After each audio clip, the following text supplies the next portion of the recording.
Hello बच्चों, आज हम सीखेंगे केमिकल रिएक्शंस एंड इक्वेशंस यानी रासायनिक अभिक्रियाएं एवं समीकरण।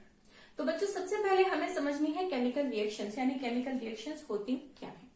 तो बच्चों हम देखते हैं हमारे आसपास चारों तरफ बहुत सारी घटनाएं होती हैं। जैसे हम देखते हैं अगर गर्मियों में हम दूध को कमरे के तापमान पर यानी रूम टेम्परेचर पर बाहर छोड़ दें तो हम देखेंगे कि 2-3 घंटे बाद जो हमारा दूध है उसमें एक अलग तरह की स्मेल आने लग जाती है और उसकी जो फॉर्म है जो वो पहले जैसा था वह वैसी नहीं रहती, बल्कि उसमें एक अलग तरह की स्मेल आ जाएगी और हमारा जो दूध है वो बेकार हो जाएगा। इसी तरह हम देखें कि अगर बारिश के दिनों में कोई भी आयरन पीस, लोहे का कोई भी टुकड़ा हो और वह बाहर पड़ा रह जाए बारिश में, तो हम देखेंगे कुछ समय बाद उसमें एक तरह की जंग लग जाती है, रस्ट आ जाती है और वह क्या है, उसका जो पुराना स्वरूप था, पुरानी जो फॉर्म थी उसकी, वो चेंज हो जाती है। तो हमने यहाँ देखा कि हमारे आसपास बहुत सारे ऐसे और भी एग्जाम्पल हो सकते हैं। जैसे कि हमने खाना खाया और खाना खाने के बाद में क्या होता है, जो हमने भोजन लिया वो क्या है, डाइजेस्ट हो जाएगा, तो उसकी जो फॉर्म थी वो पहले जैसी नहीं रहेगी। इसी तरह हम देखते हैं कि कोई सीड है वो जर्मिनेट हो जाता है, यानी कुछ समय बाद में जर्मिनेट होकर के वो एक नन्हा पौधा बन गया, उसके बाद में वो बड़ा भी हो जाता है। तो इस तरह से बहुत सारी रिएक्शंस हमारे एटमॉस्फेयर में, हमारे आसपास की सराउंडिंग्स में चलती रहती हैं और उनमें हम देखेंगे कि हम कैसे ऑब्जर्व करें कि इनमें कौन सी रिएक्शंस ऐसी हैं जो केमिकल रिएक्शन यानी रासायनिक अभिक्रियाएं हैं। तो इनको समझने के लिए हम कुछ एक्टिविटीज करेंगे। तो इनमें सबसे पहली एक्टिविटी है हमारी कि एक्टिविटी नंबर 1, इसमें हमने एक मैग्नीशियम रिबन लिया और मैग्नीशियम रिबन को हमने सैंड पेपर से क्लीन कर लिया, साफ कर लिया। साफ करने के बाद में हमने क्या किया, उसको बुनसन बर्नर की हेल्प से इसको हमने बर्न किया। बर्न करने के बाद में क्या होगा कि जो मैग्नीशियम रिबन है वह व्हाइट कलर की फ्लेम के साथ में जलेगा और जलने के बाद में उसकी एशेस बन जाएंगी, राख बन जाएंगी, जो कि हम वॉच ग्लास में उसको कलेक्ट कर लेते हैं। तो यहाँ हम देखेंगे कि जो मैग्नीशियम रिबन था व्हाइट फ्लेम से जला और उसने जो मैग्नीशियम रिबन था उसको व्हाइट एश में चेंज कर दिया। तो ऐसा क्यों हुआ? ऐसा हुआ क्योंकि मैग्नीशियम जब बर्न हुआ तो वो जो बर्न हुआ वो वायु में हमारे जो ऑक्सीजन गैस होती है उसकी हेल्प से बर्न हुआ और उनके बीच में रिएक्शन हुई, जिसकी वजह से वह दूसरे सब्सटेंस में चेंज हो गया। किसमें चेंज हो गया? मैग्नीशियम ऑक्साइड में।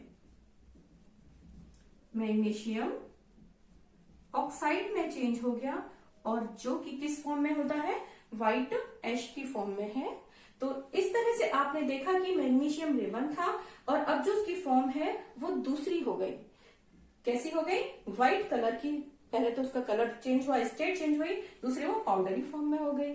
सेकेंड हम एक्टिविटी करते हैं जिसमें हमने लिया लेड नाइट्रेट। एक टेस्ट ट्यूब ली और उस टेस्ट ट्यूब में हमने लेड नाइट्रेट सॉल्यूशन लिया और उसमें हमने पोटेशियम आयोडाइड को मिला दिया। मिलाने पर हम देखेंगे कि येलो कलर का हमको एक प्रेसिपिटेट मिलता है, यानी अब जो सॉल्यूशन बन गया वो बनेगा येलो कलर का। तो इस प्रोसेस में हम देखेंगे कि हमने दो सब्सटेंसेस को मिलाया था अलग अलग, तो इसमें क्या हुआ, रिएक्शन होकर के कोई थर्ड सब्सटेंस बन गया, कोई तीसरी चीज बन गई और जिसका जो कलर है वो चेंज है। इसके बाद हम देखेंगे एक्टिविटी नंबर 3। इसमें हमने एक फ्लास्क लिया। इस फ्लास्क में हमने जिंक ग्रेन्यूल्स डाले और उसमें कुछ डाइल्यूट H2SO4 डाल दिया। तो हम इसमें देखेंगे थोड़ी देर बाद में कि कुछ एक गैस की एफर्वेसेंस निकलनी शुरू हो जाती है और यदि हम इस फ्लास्क को टच करके देखें, छू करके देखें, तो इसका जो टेम्परेचर है वो थोड़ा सा बढ़ जाता है। तो इन तीनों प्रोसेस में हम देखेंगे कि इस प्रोसेस में हमने मैग्नीशियम रिबन लिया था और उसको जब हमने बर्न किया तो उसकी फॉर्म बदल गई, स्टेट चेंज हो गई। तो सबसे पहली चीज जो हम यहाँ समझेंगे वो है कि चेंज ऑफ स्टेट, यानी कि स्टेट चेंज हो गई। एक हमने ऑब्जर्वेशन ये किया। तो यहां पर हम पहले नोट करते जाते हैं, ये है चेंज इन स्टेट। सेकेंड हम देखेंगे एक्टिविटी नंबर 2। एक्टिविटी नंबर 2 में क्या चेंज हुआ? कलर चेंज हुआ। तो यहां पर हम देखेंगे change in colour. Third activity में क्या हुआ है? एक तो गैस इवॉल्व हुई है, यानी इवोल्यूशन ऑफ गैस हो सकता है, ऑफ गैस, एनी गैस।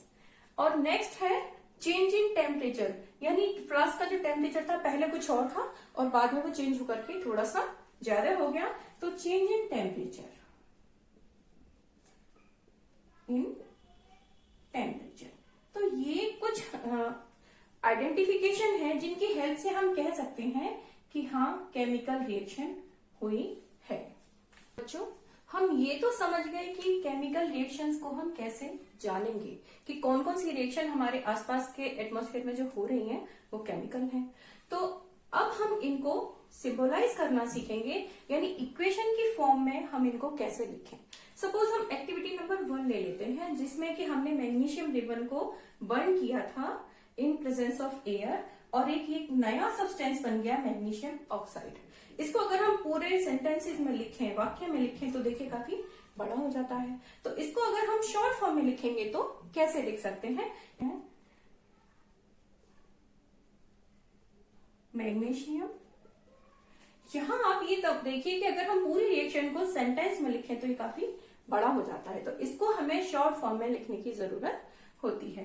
तो हम इसको शॉर्ट फॉर्म में ऐसे लिख सकते हैं, in the form of words, यानी शब्दों के रूप में हम इनको लिख सकते हैं। जैसे कि यहां हमने लिया मैग्नीशियम और इसको हमने रिएक्शन कराई थी ऑक्सीजन से,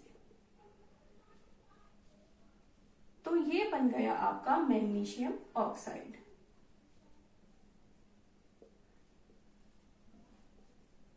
ओके, तो इस तरह से आप देखिए कि पूरी रिएक्शन हमने कितनी शॉर्ट फॉर्म में लिख ली। तो इसको हम कहते हैं वर्ड इक्वेशन, यानी शब्द समीकरण। क्या कहेंगे इसको? वर्ड इक्वेशन यानी शब्द समीकरण। तो यहां पर मैग्नीशियम और ऑक्सीजन ने रिएक्शन की और बना मैग्नीशियम ऑक्साइड। तो यहां पर मैग्नीशियम और ऑक्सीजन क्या है? रिएक्टेंट्स हैं, और मैग्नीशियम ऑक्साइड क्या है? प्रोडक्ट है, यानी ये अभिकारक है, अभिकारक है, और ये है आपका उत्पाद। अब आप यहां देखेंगे कि रिएक्टेंट्स और प्रोडक्ट के बीच में हमने एक एरो लगाया हुआ है। ये जो एरो है ये शो करता है कि इनके बीच में रिएक्शन हुई है, और जो प्रोडक्ट बना है यानी रिएक्शन की जो डायरेक्शन है, दिशा जो है वो किस साइड है, यानी क्या प्रोडक्ट हमको मिल रहा है उसी तरफ हमारा एरो हेड यानी जो तीर का निशान है ये होता है। इसके साथ ही हमें ये ध्यान रखना होता है कि जो रिएक्टेंट्स हैं जो आपस में हमने ऐड किए हैं उनके बीच में ये प्लस का साइन होना जरूरी है। बच्चों इसके बाद हम देखेंगे कि ये तो हमने शब्द समीकरण की फॉर्म में इसको लिख दिया, क्या हम इसको इससे भी छोटी फॉर्म में लिख सकते हैं? हाँ, हम इसको इससे भी शॉर्ट फॉर्म में लिख सकते हैं। सपोज हम यहां मैग्नीशियम को लिख सकते हैं Mg और ऑक्सीजन को लिख सकते हैं O2, और यहां जो बना आपका ये बना MgO। तो आप देखेंगे कि इतनी बड़ी रिएक्शन थी जिसको हमने इतनी बड़े फॉर्म में लिखा, उसको हम उससे भी शॉर्ट फॉर्म में, और उसके बाद में हम उसको उससे भी शॉर्ट फॉर्म में लिख सकते हैं। किनकी हेल्प से? सिंबल्स की हेल्प से, क्योंकि मैग्नीशियम का सिंबल है Mg, मैग्नीशियम का प्रतीक है Mg, और ऑक्सीजन का सिंबल है O, और मैग्नीशियम ऑक्साइड का है MgO। तो हम इसको काफी शॉर्ट फॉर्म में भी लिख सकते हैं। लेकिन यहाँ हमें एक बात ध्यान देनी है कि यहाँ पर MgO2 ये दोनों मिलकर के MgO बना है। यहाँ हम देखेंगे कि हम जो एटम्स हैं अलग अलग एलिमेंट्स के, उनको काउंट करके देखेंगे, गिन कर देखेंगे कि क्या उनके जो एलिमेंट्स के एटम हैं वो सेम हैं दोनों साइड में या नहीं है, यानी हमारी जो रिएक्शन है, इक्वेशन है, वो बैलेंस है या नहीं है। इसके लिए हम देखें यहाँ पर Mg है तो इसके कितने एटम्स हैं? यहाँ पर 1 है, और यहाँ पर भी Mg का कितना है? 1 है। लेकिन यहाँ पर जो ऑक्सीजन है इसके कितने एटम्स हैं? 2 एटम्स हैं। लेकिन यहाँ पर Mg का कितना, ऑक्सीजन का है 1 एटम। यानी ये जो हमारी रिएक्शन है ये बैलेंस इक्वेशन नहीं है, ये संतुलित नहीं है। अगर हम इसको संतुलित करना चाहते हैं तो यहाँ पर हमें क्या करना होगा? यहाँ पर ऑक्सीजन की 2 है तो यहाँ पर भी हमको किसी भी तरीके से ऑक्सीजन के 2 एटम्स शो करने पड़ेंगे कि 2 एटम्स थे, उनसे जो प्रोडक्ट बना उसने 2 के 2 एटम्स को यूज किया, लेकिन इसके लिए हम जो हमारा प्रोडक्ट बना है इसमें कोई भी चेंज नहीं कर सकते। हम ये नहीं कर सकते कि ऑक्सीजन है इसमें हमने यहाँ पे 2 लगा दिया, हम ऐसा नहीं कर सकते। जो प्रोडक्ट बनना है वह प्रोडक्ट वैसे ही बनेगा। उसमें हम केवल क्या कर सकते हैं, इसको हम बैलेंस करने की जो प्रोसेस है उसको सीखते हैं और हम पता करते हैं कि इसको हम कैसे बैलेंस करें कि एक जो एटम है एक एलिमेंट का वो दोनों साइड में हमारा इक्वल हो।